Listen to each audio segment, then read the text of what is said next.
Good morning friends, నేను మీ సాయి మల్లేష్ని మాట్లాడుతున్నాను. ముందుగా మా ఛానల్ సబ్స్క్రైబ్ చేసి లైక్ చేసి షేర్ చేయండి.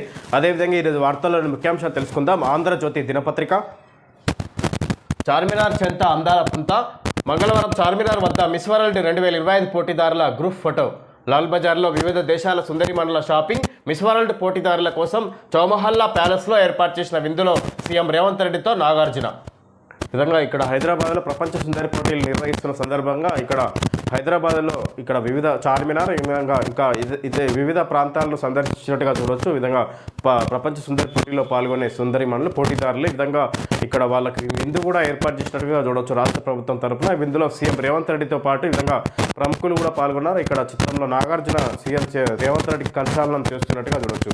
ఈ విధంగా సీఎం రేవంత్ లాల్ బజార్లో వివిధ దేశాల సుందరి మనుల షాపింగ్ కూడా చేసినట్టుగా చూడవచ్చు. సుందరి పోటీదారులు ప్రపంచ సుందరి పోటీలో పాల్గొనే పోటీదారులు. ఆపరేషన్ సింధూర్, పాక్కు లక్ష్మణ రేఖ. భారత్ మాతాకి జై. శత్రువుల వెన్నులో వణుకు పుట్టించింది. వీర సైనికులందరికీ సెల్యూట్ చేస్తున్న త్రివిధ దళాలు పాక్ సైన్యాన్ని మట్టి కరిపించాయి. అణు బెదిరింపులను అపహాస్యం చేశాయి. మరోసారి పాక్ దాడికి యత్నిస్తే వినాశనమే. ఆదంపూర్ వైమానిక స్థావరంలో ప్రధాని మోడీ. విధంగా ఆపరేషన్ సింధూర్ పాక్కు లక్ష్మణ రేఖ లాగా పనిచేసింది అన్నట్టుగా చెప్పుకోవచ్చు. ఈ విధంగా ఈ భారత్పై దాడి చేయాలనే ఆలోచనలు వచ్చినా కూడా పాక్ అంతము మొదలవుతుంది అన్నట్టుగా పాక్ అంతం కావడం ఖాయమన్నట్టుగా చెప్పుకొచ్చారు ప్రధానమంత్రి నరేంద్ర మోడీ. ఈ విధంగా S-400 సైనిక దళం వద్ద ఈ విధంగా ఆకస్మికంగా ఇక్కడ సందర్శించి అక్కడ సైనికులను కలిసి పరామర్శించి మాట్లాడిగా చూడవచ్చు. ఈ విధంగా మరొకసారి పాకిస్తాన్ ఈ విధంగా ఉగ్రవాద దాడులు చేస్తే మాత్రం ఈ విధంగా పాక్ అంతం తప్పకుండా అవుతుంది. ఈ విధంగా పాకిస్తాన్ అంతమొందించడమే ఇక పని అన్నట్టుగా చెప్పుకొచ్చారు ఈ విధంగా సీఎం ప్రధానమంత్రి నరేంద్ర మోడీ. ఈ విధంగా ఇక్కడ ఏదైతే పాకిస్తాన్ అబద్ధపు ప్రచారాలు చేస్తుందో S-400 ఆయుధాలని ధ్వంసం చేశామని అసత్య ప్రచారాలు చేస్తుందో ఈ విధంగా అవన్నీ అబద్ధపు ప్రచారాలు అన్నట్టుగా ఇక్కడ దానికి సంబంధించి ఈ విధంగా ప్రధానమంత్రి నరేంద్ర మోడీ దానికి సంబంధించిన S-400 దగ్గరికి వెళ్ళి అక్కడ సైనిక దళంతో మాట్లాడినట్టుగా చూడవచ్చు. ఈ విధంగా ఈ పాకిస్తాన్కు గట్టి గుణపాఠం చెప్పినాం, లక్ష్మణ రేఖ లాగా పనిచేస్తుంది. ఈ విధంగా మరోసారి భారత్పై దాడి చేయాలనే ఆలోచనే రాకుండా చేశాం. ఈ విధంగా ఉగ్రవాదులకు అన్నట్టుగా కూడా ఈ వణుకు పుట్టించే విధంగా ఈ దాడి చేయించడం అన్నట్టుగా చెప్పుకోవచ్చు. ఆపరేషన్ సింధూర్ను ఉద్దేశించి మాట్లాడిగా చూడవచ్చు ప్రధానమంత్రి నరేంద్ర మోడీ. భారత్ మాతాకి జై అనే నినాదం శత్రువుల చెవుల్లోనూ మారుమోగిందని, వారి వెన్నులో వణుకు పుట్టించిందని ప్రధాని నరేంద్ర మోడీ చెప్పారు. ఆపరేషన్ సింధూర్తో పాకిస్తాన్కు స్పష్టమైన లక్ష్మణ రేఖను గీశామన్నారు. భారతదేశం తన భద్రతా దళాలకు ఎప్పటికీ రుణపడి ఉంటుంది.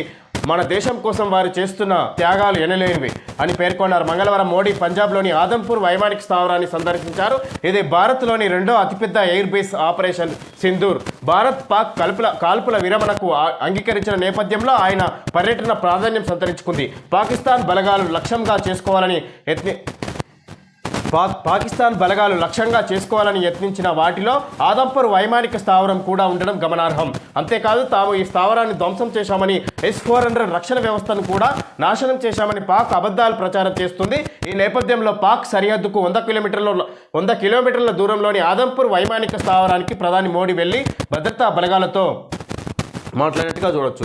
ఈ విధంగా ఇక్కడ ఏదైతే పాకిస్తాన్ అసత్యపు ప్రచారాలు చేసుకుంటుంది, S-400 ఆయుధాలని ధ్వంసం చేశామన్నట్టుగా పాకిస్తాన్ అబద్ధపు ప్రచారాలు చేసుకుంటుంది. దానికి సంబంధించి ప్రధాని నరేంద్ర మోడీ గట్టిగా సమాధానం ఇచ్చే విధంగా ఇక్కడ S-400 దగ్గరకు వెళ్ళి ఇక్కడ పాకిస్తాన్ సరిహద్దుకు 100 కిలోమీటర్ల దూరంలో ఉన్న ఈ అణ్వాయుధానికి దగ్గరికి వెళ్ళి ఇక్కడ ఉన్న సైనిక దళంతో ఇక్కడ ప్రసంగించిన మాట్లాడినట్టుగా చూడవచ్చు. ఈ విధంగా పాకిస్తాన్కు గట్టి గుణపాఠం చెప్పినాం, ఇక్కడ సైనికులను కాపాడుకోవడమే మా బాధ్యత అన్నట్టుగా చెప్పుకొచ్చారు ప్రధాని నరేంద్ర మోడీ. ఈ విధంగా సైనికులకు అన్ని రకాలుగా సహాయ సహకారాలు ఉంటాయి అన్నట్టుగా చెప్పుకోవచ్చు. ఈ విధంగా భారత్ సైన్యాన్ని ఉద్దేశించి ముఖ్యంగా మాట్లాడేట్టుగా చూడవచ్చు. మరొకసారి ఉగ్రవాదులు భారత్పై కన్నేయకుండా కూడా అంత స్థాయిలో వాళ్ళ గుండెల్లో భయాన్ని కలిగించడం అన్నట్టుగా భారత్ మాతాకి జై అనే నినాదాన్ని వాళ్ళ గుండెల్లో వినిపించేలాగా వణుకు పుట్టించేలాగా మన సైన్యం బుద్ధి చెప్పింది అన్నట్టుగా చెప్పుకోవచ్చు. ఆపరేషన్ సింధూర్ని వివరించినట్టుగా చూడవచ్చు. భారత్ S-400 రక్షణ వ్యవస్థను ధ్వంసం చేశామని పాక్ దుష్ప్రచారాన్ని తిప్పికొడుతూ ఆదంపూర్ వైమానిక స్థావరంలో S-400 ముందు ప్రసంగించిన ప్రధాని మోడీ. పహల్గాం కుట్రదారి హతం. జమ్మూ కాశ్మీర్లోని పోషియాన్లో ఎన్కౌంటర్. మా జవాన్లు 11 మంది మృతి, మరో 78 మందికి గాయాలు. పాక్ మిలిటరీ అబద్ధాల ఫ్యాక్టరీ పాకిస్తాన్. ఈ విధంగా పహల్గామ్ కుట్రదారు హతమైన అన్నట్టుగా ఇక్కడ పాకిస్తాన్ ప్రకటించుకుంది. ఈ విధంగా వాళ్ళు మా జవాన్లు 11 మంది మృతి, మరో 78 మంది గాయాలు పాక్ మిలిటరీ తెలియజేసినట్టుగా చూడొచ్చు. ఆదంపూర్ స్థావరం నాశనం అంటూ ఫోటోలు, అదంతా అబద్ధమని తేల్చిన ప్రధాని నరేంద్ర మోడీ. ఇతర ఎయిర్ బేస్ల పైన పాక్ తప్పుడు ప్రచారం. ఈ విధంగా ఆదంపూర్ స్థావరం నాశనం అంటూ ఫోటోలు, ఫేక్ ఫోటోలు విడుదల చేస్తుంది పాకిస్తాన్. ఈ విధంగా భారత్ సైన్యానికి సంబంధించి ఈ విధంగా అణ్వాయుధాలను ధ్వంసం చేశామన్నట్టుగా అబద్ధపు ఫోటోలు, అసత్య ఫేక్ ఫోటోలను క్రియేట్ చేసి విడుదల చేస్తుంది. దానికి సంబంధించి ప్రధాని నరేంద్ర మోడీ గట్టి గుణపాఠం చెప్పినట్టుగా చూడవచ్చు. ఏదైతే దేన్ని ఉద్దేశించి మాట్లాడుతున్నారో అక్కడికే స్వయంగా ప్రధాని నరేంద్ర మోడీ వెళ్ళి అక్కడ సైనిక దళంతో మాట్లాడినట్టుగా ఇక్కడ పాకిస్తాన్ గుణపాఠం చెప్పినట్టుగా చూడవచ్చు. ఈ సందర్భంగా ఉప ముఖ్యమంత్రి బట్టి విక్రమార్కను కలిసిన సందీప్ కుమార్ సుల్తానియా. సందీప్ కుమార్కు ఆర్థిక శాఖ పూర్తి బాధ్యతలు, ఉత్తర్వులు జారీ చేసిన సిఎస్. సందీప్ కుమార్కు ఆర్థిక శాఖ పూర్తి బాధ్యతలు, ఉత్తర్వులు జారీ చేసిన సిఎస్. సిబిఎస్ఈ 10-12 ఫలితాల్లో బాలికలదే పై చేయి. 10వ తరగతిలో 93%, 12వ తరగతిలో 88.39% ఉత్తీర్ణత. టాప్లో విజయవాడ రీజియన్, జవహర్ నవోదయ స్కూళ్లు ఫస్ట్. ఏపీలోని కర్నూలు జిల్లా బాలికలకు 10థ్లో జాతీయ స్థాయిలో 3వ ర్యాంకు. ఉత్తీర్ణులైన విద్యార్థులకు ప్రధాని నరేంద్ర మోడీ అభినందనలు. విధంగా సిబిఎస్ఈ ఫలితాలు 10వ తరగతి 12వ తరగతి ఫలితాలు విడుదలైనట్టుగా చూడవచ్చు. వీటిలో కూడా నిన్న 12వ తరగతి సిబిఎస్ఈ సిలబస్ వాళ్ళ ఫలితాలు విడుదలైనాయి. దాంట్లో బాలికలదే పై చేయన్నట్టుగా చూడవచ్చు. ఇక్కడ వారు ఈఎస్ఐ ఓపీ కౌంటర్ జన సముద్రం. చిరు ఉద్యోగులు వైద్య చికిత్సల కోసం వచ్చే హైదరాబాద్ సనత్ నగర్లోని ఈఎస్ఐ ఆసుపత్రిలో ఓపీ కౌంటర్ ఇది. మంగళవారం ఉదయం ఓపీ చీటీల కోసం ఇలా బారులు తీరాలి. ఈ విధంగా ఈఎస్ఐ ఏదైతే ఉద్యోగులకు ఈఎస్ఐ సదుపాయం ఉంటుందో వాటి ద్వారా వైద్య సేవలు అందించుకోవడానికి గాను విధంగా సనత్ నగర్లో ఉన్న ఈఎస్ఐ హాస్పిటల్ కేంద్రం దగ్గర ఇక్కడ బారులు తీరినట్టుగా చూడవచ్చు. ఈ విధంగా వీళ్ళకు అనారోగ్య సమస్యల ద్వారా ఈ విధంగా ఇక్కడ ఈఎస్ఐ ద్వారా ఉచితంగా చూపించుకునే సౌకర్యాలు ఉంటుంది కాబట్టి ఇక్కడ అధిక సంఖ్యలో హాజరైన అన్నట్టుగా జన సముద్రం లాగా ఇక్కడ బారులు తీరినారనే వార్త చూడవచ్చు. ఈ విధంగా ఏసీబీకి పట్టుబడ్డ డిఎస్పీ ఇంట్లో మందుగుండు, 21 లైవ్ రౌండ్లు, 69 ఖాళీ కార్ట్రిడ్జ్లు, ఆయుధాల చట్టం కింద కేసు నమోదు చేసిన పోలీసులు. విధంగా ఏసీబీకి పట్టుబడ్డ డిఎస్పీ ఇంట్లో మందుగుండు, 21 లైవ్ రౌండ్లు, 69 ఖాళీ కార్ట్రిడ్జ్లు ఉన్నాయి. ఈ విధంగా ఆయుధాలు పట్టుబట్టే డిఎస్పీ ఇంట్లో అన్నట్టుగా చూడొచ్చు. ఒక స్కానింగ్ సెంటర్ నుంచి 25 లక్షల లంచం డిమాండ్ చేసి అవినీతి నిరోధక శాఖ ఏసీబీకి పట్టుబడిన సూర్యాపేట డీఎస్పీ కె పార్థసారథి ఇంట్లో అక్రమ మందుగుండును ఏసీబీ అధికారులు గుర్తించి పోలీసులకు సమాచారం ఇచ్చారు. పార్థసారథిని అరెస్టు చేసిన తర్వాత హయత్నగర్లోని ఆయన ఇంట్లో ఏసీబీ అధికారులు సోదాలు నిర్వహించారు.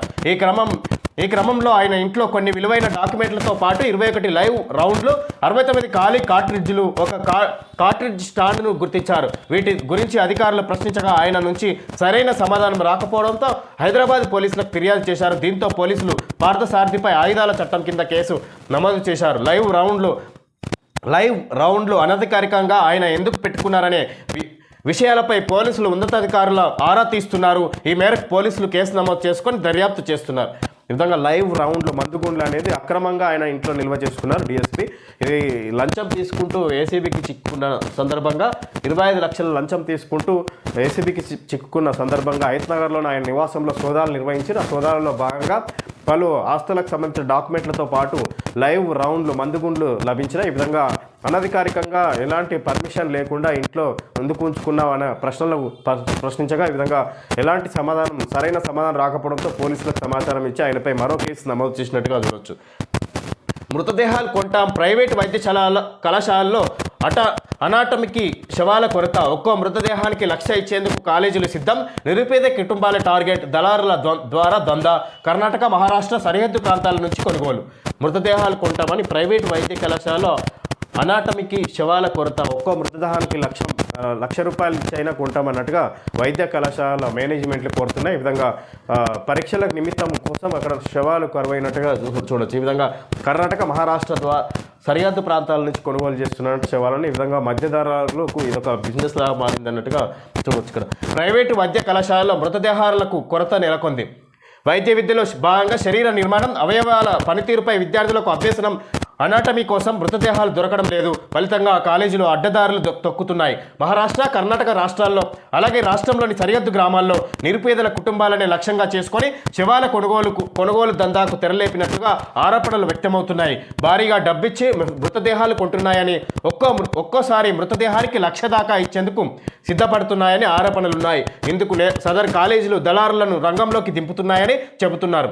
మృతదేహాన్ని ఖననం చేసే బదులు పరిశోధనల కోసం వైద్య కళాశాలకు ఇస్తే ఉపయోగం ఉంటుందని, హత్యక్రియల ఖర్చు తప్పడమే కాకుండా ఉల్టా చేతికి డబ్బులు వస్తాయని దళారులు నచ్చజెప్పుతున్నట్లు సమాచారం.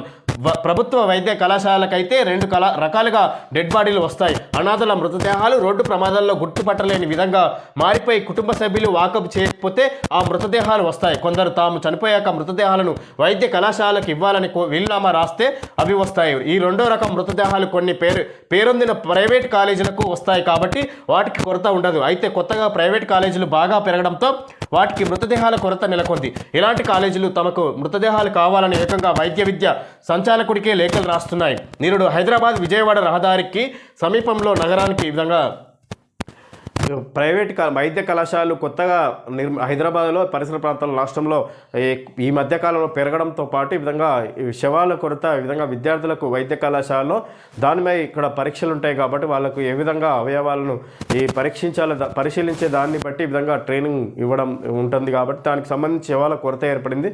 సందర్భంగా ఈ విధంగా ఇతర రాష్ట్రాల నుంచి మధ్య దళారుల ద్వారా శవాలను కొనుగోలు చేస్తున్నట్టుగా చూడవచ్చు. ఈ విధంగా ఇక్కడ మధ్య దళారులకు ఒక బిజినెస్ లాగా మారిందన్నట్టుగా చెప్పుకోవచ్చు. ఈ విధంగా ఇక్కడ ప్రభుత్వ ఈ అనాథుల శవాలు ఈ విధంగా రోడ్లపై యాక్సిడెంట్ ద్వారా కుటుంబాలు గుర్తుపట్టలేనంతగా ఈ విధంగా కుటుంబ సభ్యులు రాని వారి మృతదేహాలను ప్రభుత్వ వైద్య కళాశాలకు చేరుతాయి. ఈ విధంగా కొన్ని పేరున్న కళాశాలలు కూడా ఈ రూపంలో వెళ్తాయి. కానీ ప్రైవేట్ కళాశాలలు కొత్తగా ఏర్పడిన వైద్య కళాశాలకు మాత్రం ఈ విధంగా శవాల కొరత ఏర్పడింది. వాళ్ళు బయట నుంచి ఇతర రాష్ట్రాల నుంచి కొనుగోలు చేస్తున్నారన్నట్టుగా చూడవచ్చు. ఈ సందర్భం ఇంజనీరింగ్ ఫీజు 2.5 లక్షల 3 ఏళ్ల తర్వాత 5 లక్షలు చేస్తారా? ఇష్టానుసారంగా పెంచుతామంటే ఇలా కొన్ని కాలేజీల తీరుపై అధికారుల అసంతృప్తి. ఇంజనీరింగ్ ఫీజుల పెంపు నిర్ణయం వాయిదా. విధంగా 3 ఏళ్ల తర్వాత 5 లక్షలు చేస్తారా? ఇష్టానుసారంగా పెంచుతామంటే ఇలా కొన్ని కాలేజీల తీరుపై అధికారుల అసంతృప్తి. ఇంజనీరింగ్ ఫీజుల పెంపు నిర్ణయం వాయిదా. ఇంజనీరింగ్ ఫీజు 2.5 లక్షలు అన్నట్టుగా విధంగా కొన్ని కాలేజీల తీర్పు అధికారుల అసంతృప్తి. వైద్య విద్యా అధికారుల ద్వారా ఈ విధంగా విద్యాశాఖ అధికారులు ప్రైవేట్ కాలేజీల పనితీరును ప్రశ్నించిన సందర్భంగా వివిధ ఫీజుల పెరుగుదలను కొంతకాలం పాటు నిలుపుదల చేసినట్టుగా చూడవచ్చు. ఫీజుల పెంపు నిర్ణయం అనేది వాయిదా వేసినట్టుగా చూడవచ్చు. ఈ సందర్భంగా సరస్వతి పుష్కరాలకు సర్వం సిద్ధం. జయశంకర్ భూపాలపల్లి జిల్లాలోని కాళేశ్వరంలో రేపు ప్రారంభించనున్న శ్రీ మాధవానంద సరస్వతి 17 అడుగుల ఏకశిల సరస్వతి విగ్రహాన్ని ఆవిష్కరించనున్న ముఖ్యమంత్రి రేవంత్ రెడ్డి భక్తుల కోసం ఆర్టీసీ ప్రత్యేక బస్సులు, 200 సీసీటీవీ కెమెరాలతో పటిష్ట భద్రతా ఏర్పాట్లు. సరస్వతి పుష్కరాలకు సర్వం సిద్ధం. ఈ విధంగా రాష్ట్ర ప్రభుత్వం ద్వారా ఏర్పాటు చేస్తారు. ఈ విధంగా పుష్కరాలకు సంబంధించి సర్వం సిద్ధం చేసినట్టుగా చెప్పుకొస్తారు రాష్ట్ర ప్రభుత్వం. అన్ని రకాలుగా 200 సీసీటీవీ కెమెరాలు, 17 అడుగుల ఏకశిల సరస్వతి విగ్రహాన్ని ఆవిష్కరించనున్న ముఖ్యమంత్రి రేవంత్ రెడ్డి భక్తుల కోసం ఆర్టీసీ ప్రత్యేక బస్సులు, ఈ విధంగా అన్ని రకాలుగా అక్కడ ఏర్పాట్లు చేసినట్టుగా రాష్ట్ర ప్రభుత్వం తెలియజేస్తుంది. ఉద్యోగుల్ని దోషులుగా నిలబెట్టొద్దు. ప్రభుత్వ ప్రకటన అలాంటి సంకేతమే ఇచ్చింది. బోనస్లు, అదనపు భత్యాలు, వేతనాల పెంపు అడగట్లేదు, బకాయిలనే అడుగుతున్నాం. ఉద్యోగుల జేఏసీ. ఉద్యోగులపై సీఎం రేవంత్ వ్యాఖ్యల్ని ఖండిస్తున్నాం. ఉద్యోగులు ప్రజల మధ్య వైషమ్యాలు పెంచడం సరికాదు. రాష్ట్ర ఉద్యోగులు పింఛన్దారుల సమన్వయ కమిటీ ఉద్యోగుల్ని దోషులుగా నిలబెట్టొద్దు అన్నట్టుగా రాష్ట్ర ప్రభుత్వాన్ని ప్రశ్నిస్తున్నారు. విధంగా ఈ ప్రభుత్వ ఉద్యోగుల జేఏసీ కమిటీ ఈ విధంగా ఉద్యోగ సంఘాలు ఏదైతే నిరసన వ్యక్తం చేస్తున్నారో ప్రభుత్వానికి వ్యతిరేకంగా తమ బకాయిలు చెల్లించాలనే మేము డిమాండ్ చేస్తున్నాం. ప్రభుత్వాన్ని మేము ఎలాంటి అదనపు జీతాలు ఈ విధంగా ఎలాంటివి డిమాండ్లు చేయడం లేదు అన్నట్టుగా చెప్పుకొస్తారు. బోనస్లు, అదనపు భత్యాలు, వేతనాల పెంపు అడగట్లేదు, బకాయిలు మాత్రమే అడుగుతున్నాం. ఈ విధంగా ప్రజలకు మాపై చెడు ఉద్దేశాలను కలిగే విధంగా అసత్యపు ప్రచారాలు చేస్తుంది రాష్ట్ర ప్రభుత్వం అన్నట్టుగా ఈ విధంగా ఉద్యోగ జేఏసీ కమిటీ తెలియజేస్తుంది. కల్తీ మద్యం తాగి 17 మంది మృతి. పంజాబ్లో ఘటన. మృతుల్లో అత్యధికులు కూలీలు. ఇవి మరణాలు కావు, హత్యలు. బాధ్యులను వదిలిపెట్టం, కఠినంగా శిక్షిస్తాం. పంజాబ్ సీఎం భగవంత్ మాన్. పంజాబ్ సీఎం తెలియజేస్తారు భగవంత్ మాన్. ఈ విధంగా